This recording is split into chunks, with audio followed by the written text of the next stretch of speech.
देखो, आरव की त्रासदी यह नहीं है कि वह अमीर है। अब्राहम अमीर था, दाऊद अमीर था, सुलेमान अमीर था। समस्या धन नहीं है, समस्या धन का प्रेम है। समस्या यह है कि जब तुम्हारा खजाना पृथ्वी पर होता है तो तुम्हारा दिल भी पृथ्वी पर ही अटक जाता है। आरव का दिल उसके स्टॉक पोर्टफोलियो में, उसकी अचल संपत्ति में, उसकी सामाजिक स्थिति में फंसा हुआ है।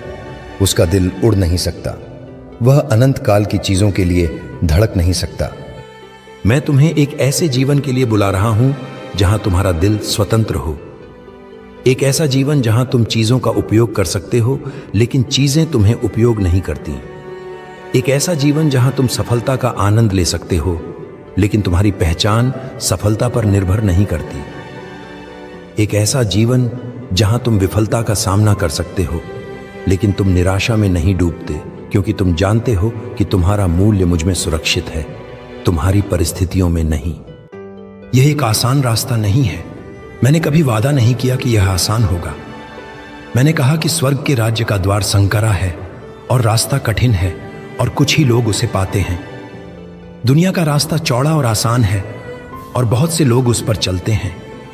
उस चौड़े रास्ते पर सफलता, आत्मप्रचार और तात्कालिक संतुष्टि के संकेत लगे हैं।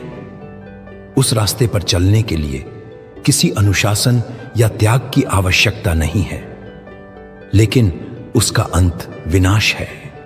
संकरा रास्ता त्याग, आत्म इनकार और विश्वास की मांग करता है। यह दुनिया की धारा के विरुद्ध तैरने जैसा है। तुम्हारे दोस्त तुम्हें नहीं समझेंगे। तुम्हारा परिवार सोच सकता है कि तुम कट्टरपंथी हो गए हो। दुनिया तुम पर हंसेगी। क्या तुम इसके लिए तैयार हो? क्या तुम मेरे लिए थोड़ी देर की अस्वीकृति सहने को तैयार हो, ताकि तुम मेरे पिता से अनंत काल की स्वीकृति पा सको? उस ऊंचे टॉवर में आरव को देखो। वह दुनिया की स्वीकृति के शिखर पर है।